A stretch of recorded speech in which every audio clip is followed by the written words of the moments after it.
Hello, friends. This is Events Demystified, brought to you by Trifan Events, and I'm your host, Anka. On the show with me today, I have a good friend of mine, someone I admire and I get to partner with on events. My brother from another mother. I don't know. Are you still allowed to say that?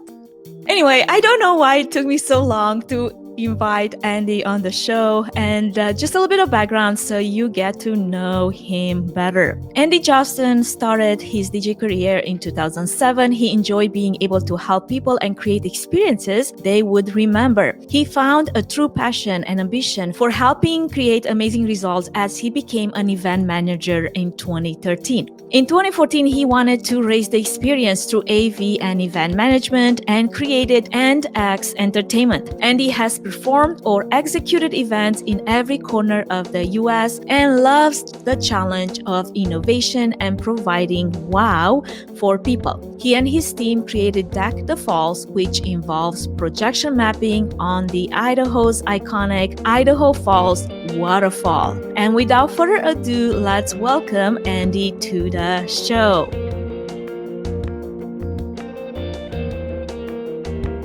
Hey, Anka, good to be with you today. Welcome, Andy. So good to finally have you here and do this. Hey, I appreciate it. It's been fantastic to listen to your show, and I'm really honored and humbled that you'd have me on today. So thank you so much for the opportunity.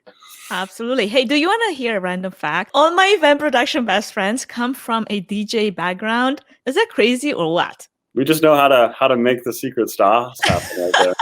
It's and then realizing that that's not long term for me, at least, was one of the best things to have that understanding and then carry that forward with what I have now. So, yeah. Absolutely. Well, first thing first, how are you doing? Tell our audience a bit about yourself, your life. Tell us basically all your deepest secrets. Just kidding. In just a few words, how you've been dealing with the pandemic. Yeah, that's right. Pandemic. We've all been changed by it and scarred by for life.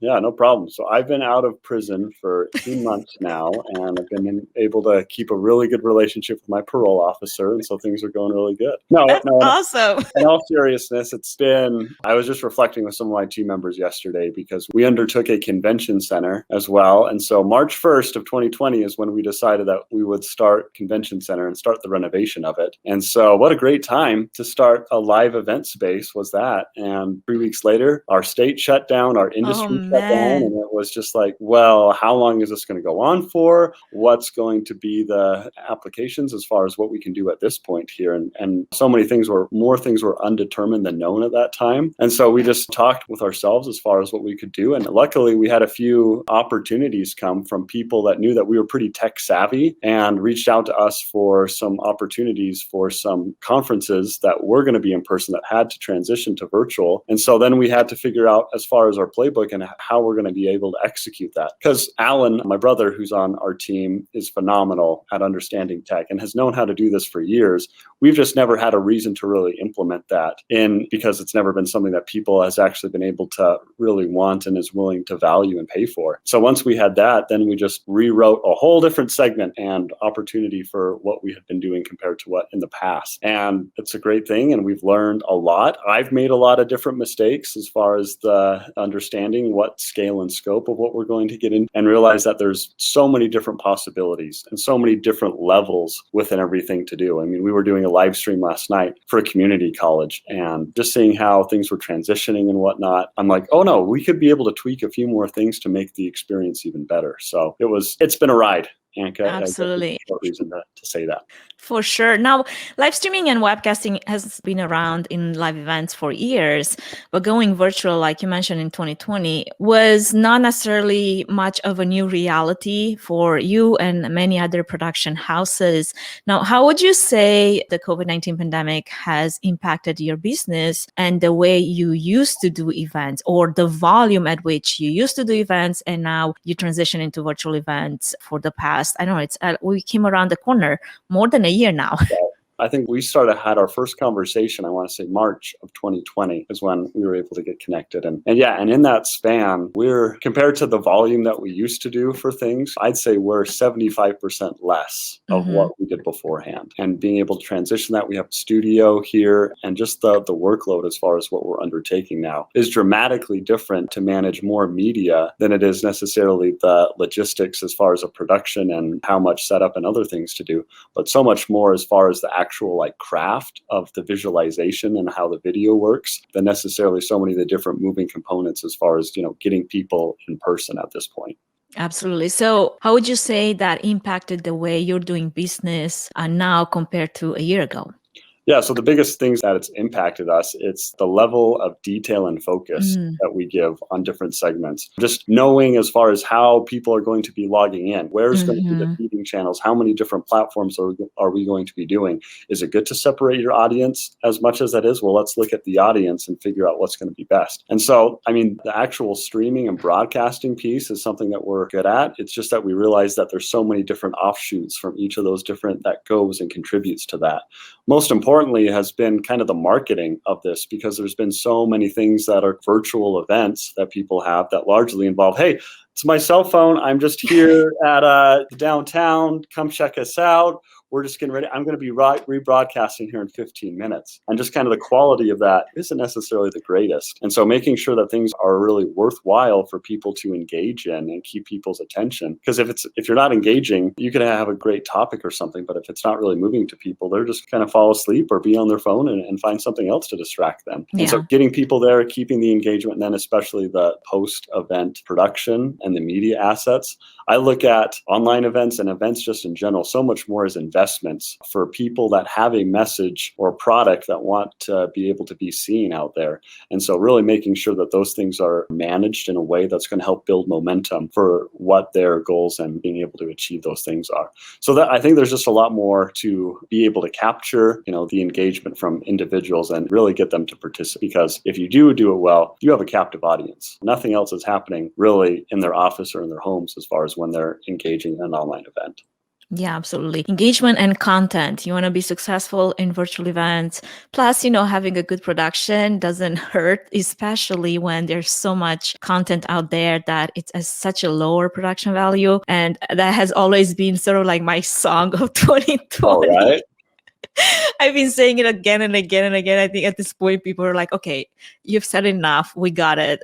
We get it. Right. And it's just like, hey, yep, if you don't want this, then that's fine. Like, wish you the best, right? So exactly. So what has been then for you and for AndX one of the main struggles when you transition from doing in-person live events to producing virtual events, aside from, the client and the content and gathering all the content assets that we all know, how that can sometimes be challenging.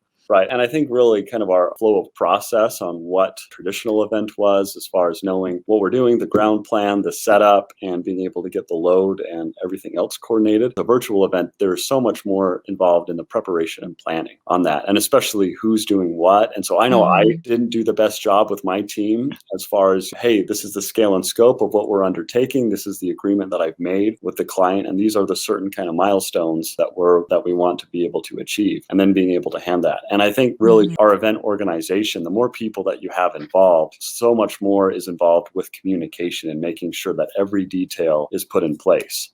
We could always go to the nth degree to make sure that everything happens, but I find it's just important to pay attention to some key focus things before we do to the nth degree on different abilities. And so making sure that really communication is clear has been the biggest thing, because the process and how we're getting things planned. Once it's crunch time and you have 12 hours before an event and you have 20 hours to do, it's like, hey, that's something that we necessarily can't change. So what's our priority going to be there? So then we fast forward and learn our lessons from that and be like, hey, we're not going to just wait for things to happen. We got to make things happen and be proactive, not only for ourselves, but for the client as well, to see things coming up ahead.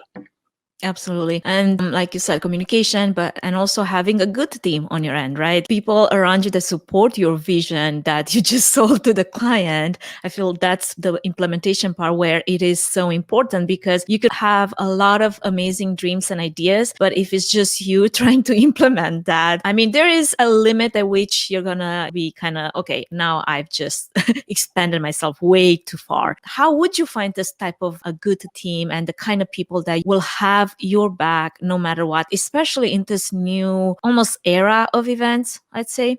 Yeah, I mean, the biggest thing that I look for people, I mean, there's kind of three core values that we have at AndX. Innovation, everything can always be made better, both tech-wise, what we bring to the table. Ambition, okay and good, don't have a place with us and our team, because if you can have average results, then that's not something that we want to be part of. And then the other one is service-minded. The phrase, that's not my job, doesn't apply here, because we want to make sure that we're all pitching in, we're all contributing. And when there's a fire going on, that we're all fighting that same fire and being unified. And pointing fingers and putting blame as far as how things happened, I mean, there's still things that happen. Something yesterday came up that with an offsite studio that wasn't clearly communicated. And it's like, hey, we're not necessarily trying to be right or put blame on someone, but how can we find solutions and how do we continually be proactive as a team? And as we've been flying on this airplane, which I don't know if you've ever seen that YouTube video of an airplane under construction as it's flying at the same time. That's what felt to me 2020. Oh, right. That is what 2020. And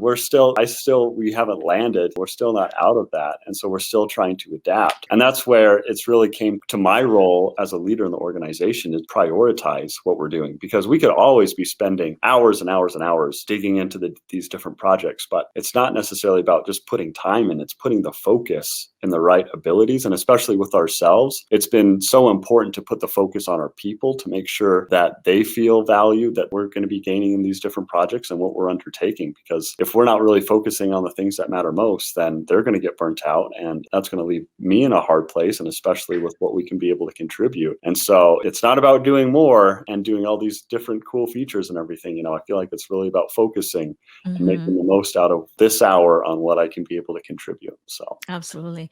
And it's a whole lot about also delegating as an event manager, you know, when you have so many things that you could be doing. I know I struggle with that sometimes, because I want to do it all, just because then I can guarantee that things will get done.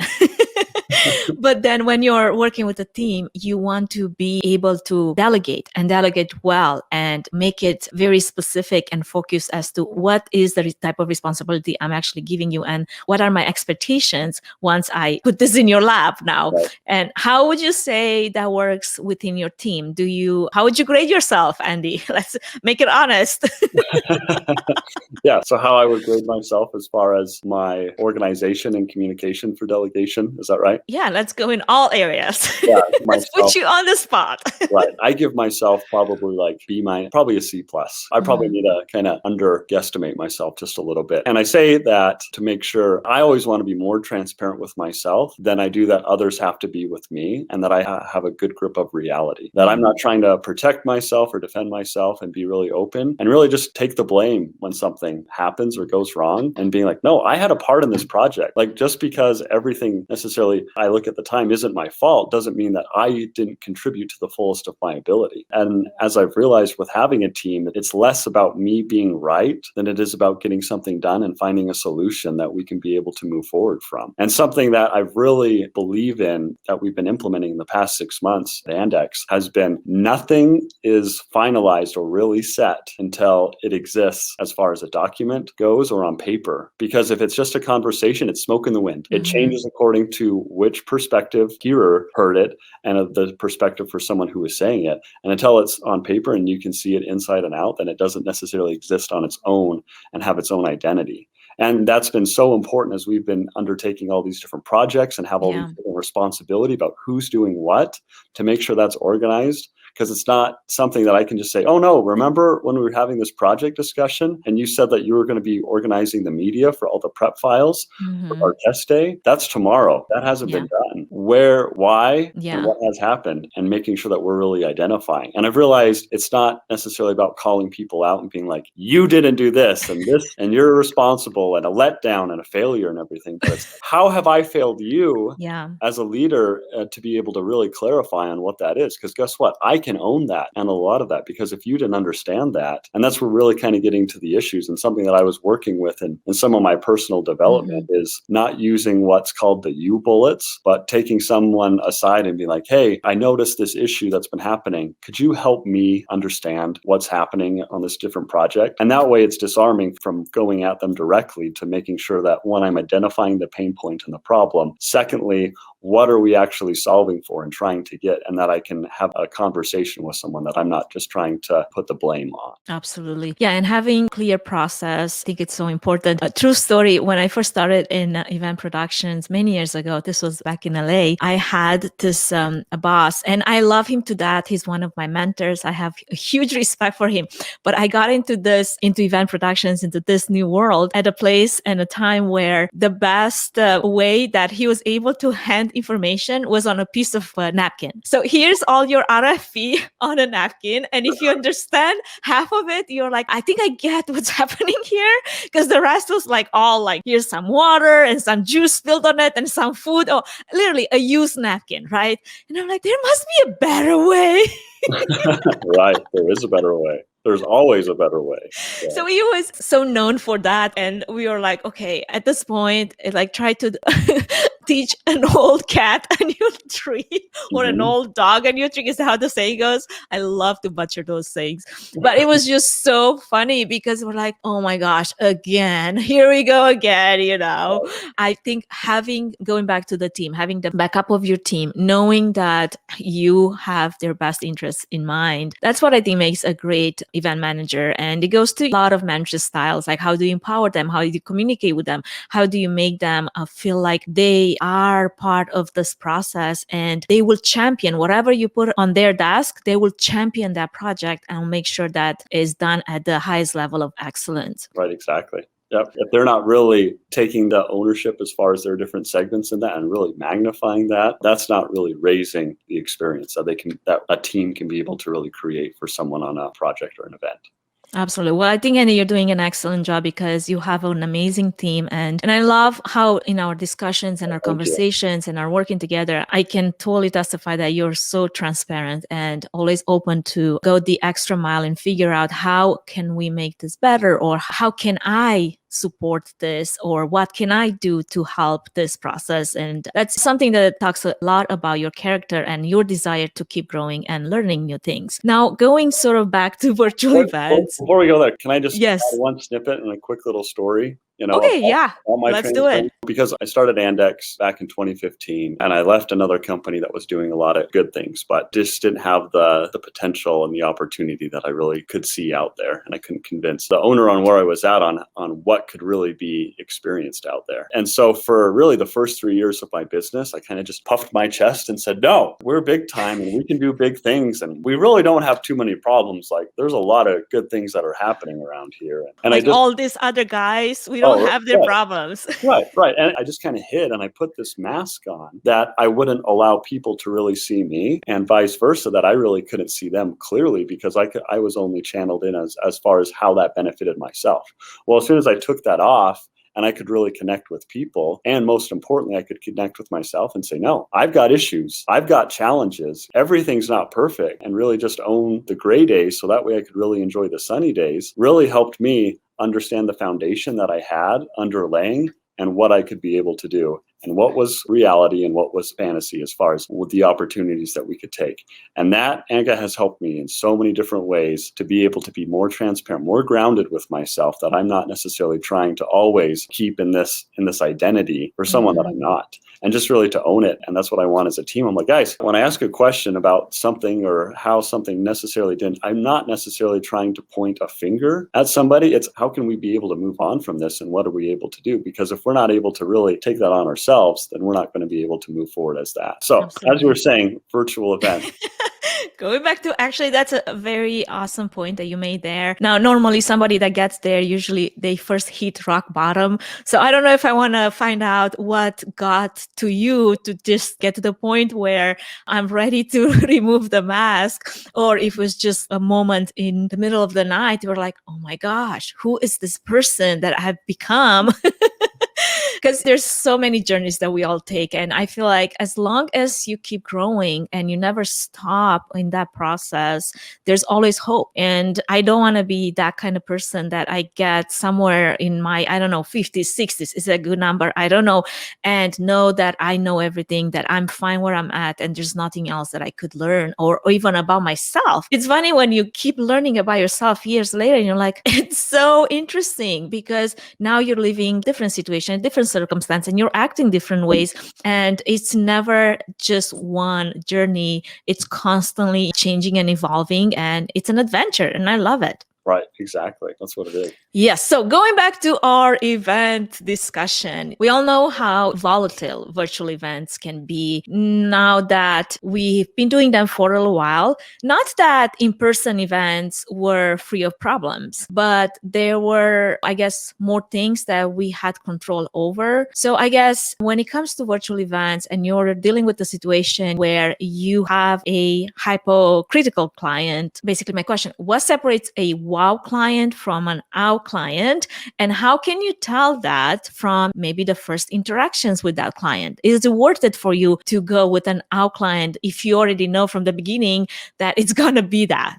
Right. And that's why I've realized that the longer I do business, it's a two-way process. Anyone that's willing to hire us and give us money necessarily isn't something that we really want to do business with. And so there's kind of a more selection and an understanding as far as what their goals and their achievements are, because we look at ourselves much more as an AV partner with certain organizations that we're getting to know to be able to really get to know their people, to know their goals and what we're able to achieve here. And if they're not, and that's where it goes back to transparency. If I can feel like they're not really transparent with me and being specific, and I ask some kind of poignant questions as far as what they're trying to gain out of this financially, what they're spending on these different things. Sometimes I ask a little bit about what they're going to be doing for marketing and advertising. And I can just get a feel as far as, I don't know about this Andy guy. Like, he's really asking me some things that I don't think that he should. And I do that intentionally because I want to kind of flirt that line a little bit. And I want to kind of poke some buttons a little bit to be able to kind of find out who that is. Not that I'm trying to, be over personal with somebody and really find out some of their demons. No, we all have issues. We all have things that we're working on.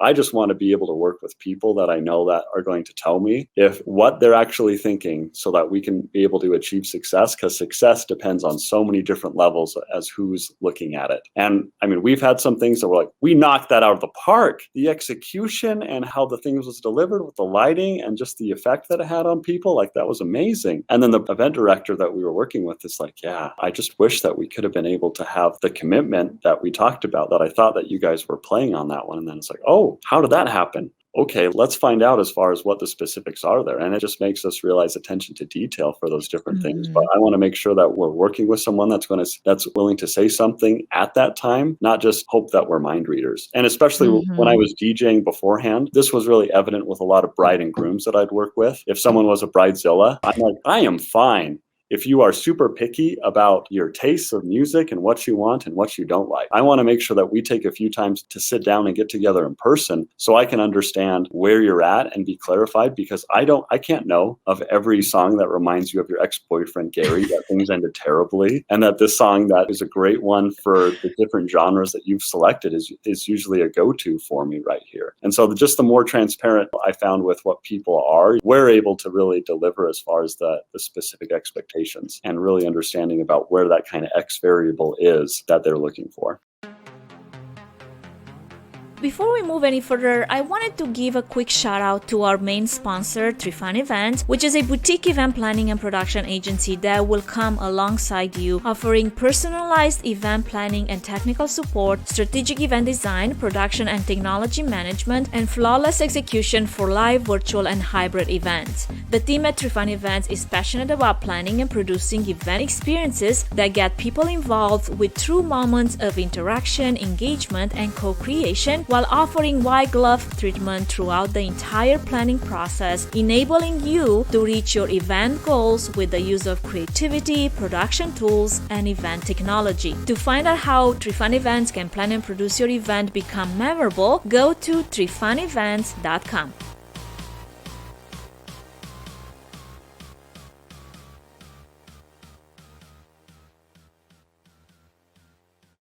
You mean people have trigger songs that they don't want to play ever again? Oh, yeah. It's crazy how that happens. Yep. Okay, so I guess trying to get us back on track here because we're trying to be serious people and talk about events, right? Events Absolutely. are very serious things, and we need to make sure that we limit the fun and put the Yes. fun to the side so that we can make sure that it's business and straightforward, just like the corporate sector we work with. Business only. With the 2021 concept of planning and producing hybrid events, that it's becoming more of a reality now that we move into the second part of 2021, this new set of expectations that it's regarding cost and networking and experience design and so forth. So my question to you is, what would you say is the best way to manage those expectations for a client that's just now diving into this format of events?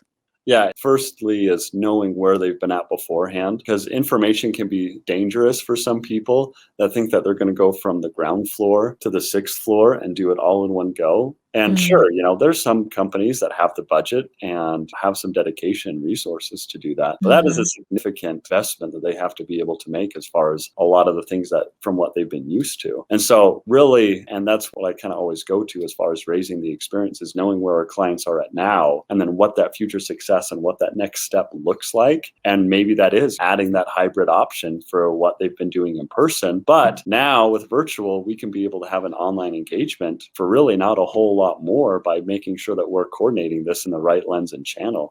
There's somebody down that's talking about with United Way about having a virtual appreciation dinner for about 200 people in person, and then they're going to be having who knows how many online, and just the different best ways to happen. And I just told her frankly, I'm like, hey, and because she just talked to us just about doing the virtual broadcast on that one. I'm like, honestly, if we're interlaid and take care of everything that's happening in person, then we don't have to have a secondary system for what's going to be for the part of the broadcast. And that really helps your budget to be able to do. And so really looking for different ways to simplify and eliminate additional cost and spend is what we're trying to do, because we want to make this a winning scenario for our clients, that they can be able to really move forward with things. And we can just make sure that we're efficient with our time and resources and equipment, because yes, there's always more things that we could be able to do. For the first few years that I had, I would make sure that this was the understanding about how much we were providing, and I would try to do this. But then I found out that I was just continually expanding about how much more we were doing. And that came at a cost to me and my team and the resources that we had. And it's not that we're necessarily trying to limit people. It's just we want to make sure we know where we're here so we can magnify that.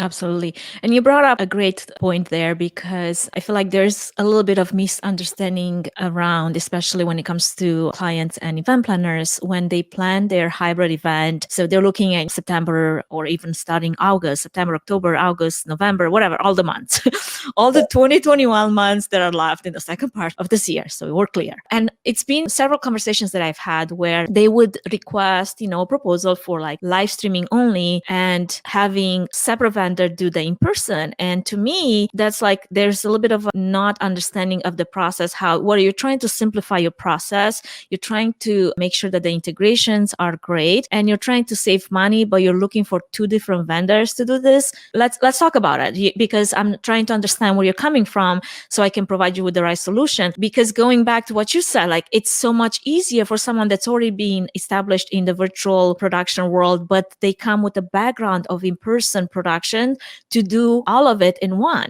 Like, why would you hire two different vendors to do this unless there is a very specific reason why we want to do that, right? So I feel like now we're going into another different level of education mode where we have to educate our audience, our event planners, clients, how hybrid, it could be two different events, but it doesn't have to be two different vendors. It doesn't have to be multiple vendors that you have to hire to make this happen. It could be that one production house that's been doing in-person events all the way to 2020. They didn't just get on the map. Like, we know a lot of live streaming producers that they're now all over the place, but they have absolutely no understanding of in-person events because they haven't done that before. Right. Your producing events are at the tip and the best producer that I've been able to work with. Oh, thank you. Detail and knowing how those different things come about. And so it's been great to work with you on that. And I think it's really important to know. And just like you said, if you have two different companies that are helping with the same, to be able to consolidate and really simplify those different things. And that's where I think it's really important for us in our industry. And it's always a reminder for me is to know what I do do and what I don't do. Because what I don't do is just as important, is more important than what I do to really know. So I'm not just always constantly trying to be like, oh, yeah, you need an interpreter, or someone on our staff is an interpreter. But to have those relationships when you need certain segments is that you have your team to go to. Absolutely. And especially as we're going and have that transparency with that client to understand about what the goals and outcomes are going to be, you can be able to help simplify. And which is why it's always important for us to be connected, to know what other people do, what they do really, really well, and what their focus is, and we can do well and what our focus is. Absolutely. Now, as we are discussing hybrid events, what does a great hybrid experience look like in your mind when it comes to planning and producing that event? Yeah. So as far as what that looks like, it's the different aspects. I mean, in person, I still am a huge fan of in person, is what you can experience, the different things of lighting and everything like that. Because the screen, you just can't capture the full extent, different volume tones and other things that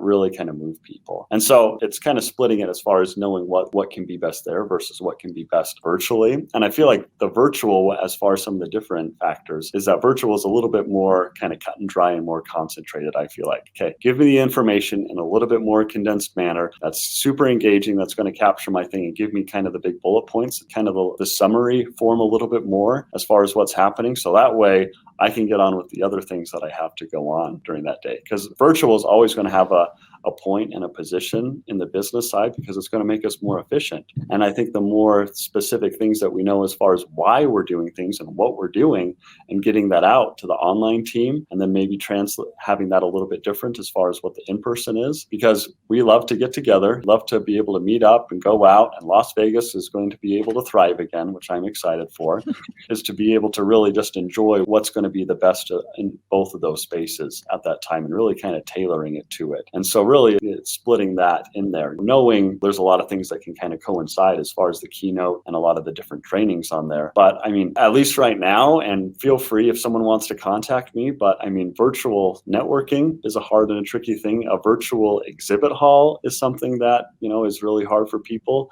I mean, sure, we can look up the specs and specific information, but if I can't hold and handle some different equipment that I'm looking for, possibly buying, and really talk to a sales rep and things like that. I mean, It's just according to what people are really looking for, not necessarily that there has to be one or the other, because we're going to have both. And I'm going to have to pick as far as a consumer, as far as what I'm going to be engaged in person versus what I'm going to be attending online.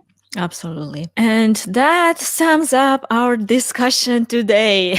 All right. No, really. I actually have one more question. This is an extra question that I'm going to throw your way, Andy. Well, just because it's like not a trick question, please. Ready to swing.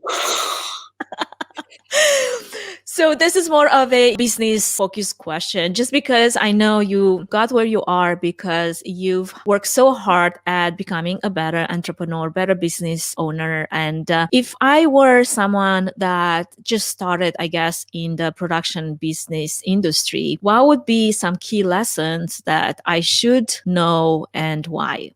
Right. And if I'm talking to myself, like if I rewind it back and go back and talk to myself, is spend time that value yourself and the services that you have. I chased people so much and offered them so many of my talents and abilities for the first few years of my business to unappreciative people that I hope would then pave the way for them to gain appreciation and value me in the changing circumstances by helping what I gained. But what I found is I was giving 100% and they only had to pay 10%. And so there was that 90% of expectation that wasn't met that I was kind of frustrated with, but I never really clarified that with them. And I never really was very specific as far as my expectations with them. And so making sure that I'm clear and upfront from the get-go, I think is super important for everybody that's starting or getting engaged in this. Because if you're, and I definitely say, work with other competitors in your area, get to know them, get to know what they do well and how you can be able to contribute to them. And I mean, I think my competitors dislike me more. Well, not that they dislike me more. I like my competitors more than that they like me. They like you. Right.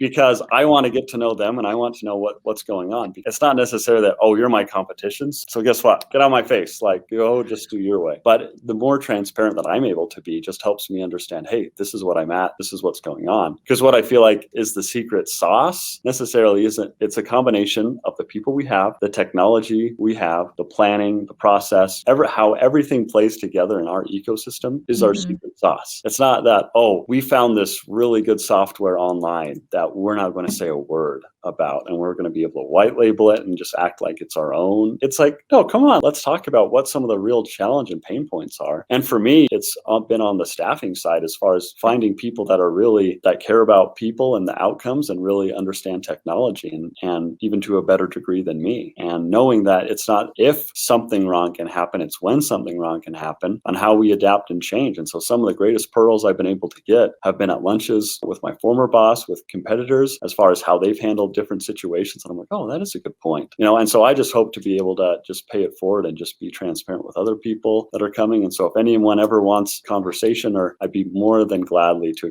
be able to engage with somebody on LinkedIn or vice versa. So, well, Andy, you need to stop sounding like you're like 60. I don't know why. It's like all those words you say, you're way over your age group. So I'm like, oh man, it's like so many good nuggets there. Wisdom. Thank you. Thank you. I've just had a lot of maturing things, and it's just been a lot of hard reality things. I like to think that everything has been positive, but it's not. I was looking in our HR folder and just realizing the list of names on there and just like, wow, there's been a lot of people that have came in and out of this organization since its inception. And so just being appreciative about what time you have with people, I think is really important. And then especially learning from the different mistakes that I make as far as the merit that we can be able to gain. And I'll definitely say for other entrepreneurs out there, a year in business, will age you, I feel like 5 years in maturity as far as life goes. Because the amount of decisions that you have to make as far as allocation of funds, the prioritization of your time, family. I mean, for the first 5 years, I just put my nose to the ground thinking, I'm going to make this work. We're going to make something happen. And I largely ignored my personal life. Well, guess what? I'm starting to find out that Andy Johnson has a life outside of AndX and what I'm able to achieve. And life just keeps getting better. And I'm excited for what the next couple of years are going to be able to have. So. Absolutely. So what keeps you grounded? What is something that you do outside of AndX that keeps you grounded, healthy, motivated, ready to start the next day with that let's go attitude? Yeah, so I like to challenge myself in physical and mental capacities. And so I'm a big mountain climber. And so I've been kind of on a high point kick the last little bit. So I was able to get the highest point in Hawaii about 2 weeks ago when I was there, which is 13,800 feet. So I got to be on the snow and be in the same day. So that was an accomplishment. And something that's on the horizon that I want to do is lowest to highest. So I want to go from Death Valley, California, up to the top of Mount Whitney. So that'll probably be a next year project on there. It's 135 miles. Is that part of the PCT hiking trail? It can be, yeah. And I love backpacking. I got to do some exploration. So outdoors are great. I got a kayak because it was COVID last year.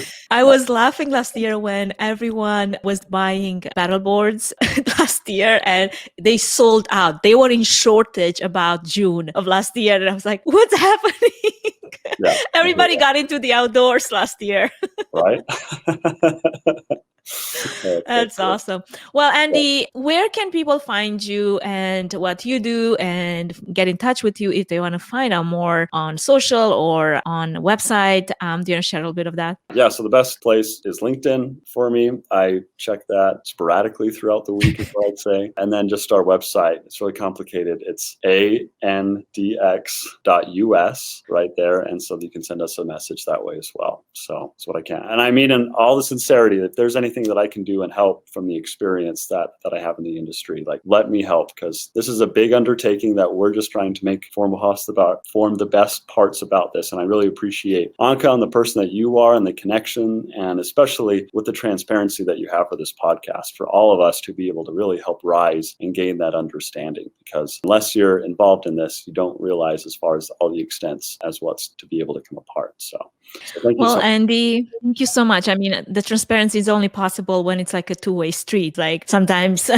you're like, okay, I am being very honest here, but you're not. So this is not working out. Right, exactly. And I'll call people out on it and stuff. I mean, I know you are. So that's why we're like, we get along so well, because if I've got something to say, I'm going to say it, and Andy knows it. But the same way it comes through. I can take it if he's got something to say, and please do, because otherwise, again, you get to that point where like, if I don't know, how am I going to get better? How am I going to improve or not do the same thing again next time? Absolutely. Well, thank you so much for this time together on the podcast. It's so good that we got to do this. I know we kind of sort of planning dates and for a while we made it happen. Yay. And I wish you all the best in all this adventure of virtual hybrid, going back to in person gracefully, hopefully soon. I want to do a high five virtually. Yeah, let's do it. Okay, wait. We got to do this again because mine did not work. Ready, go. Boom. Look at that. Connection online, just like that. So thanks, Anka. We did not practice that. Yep. All righty. Well, thanks. We'll see you later. Okay, friends, this is it for today's episode. Thank you so much for all of you that are listening in US and apparently 21 other countries around the world. I am super honored that this podcast has such a wide international audience that is tuning in. Wherever you're listening from, please do subscribe on your favorite listening platform and leave a 5-star review to make this podcast visible to more event professionals like yourself. I welcome your feedback. Keep that coming either via social media or via email at podcast@treefunevents.com. That is TREEFANEVENTS.com. Have a fantastic rest of your day. Until next time.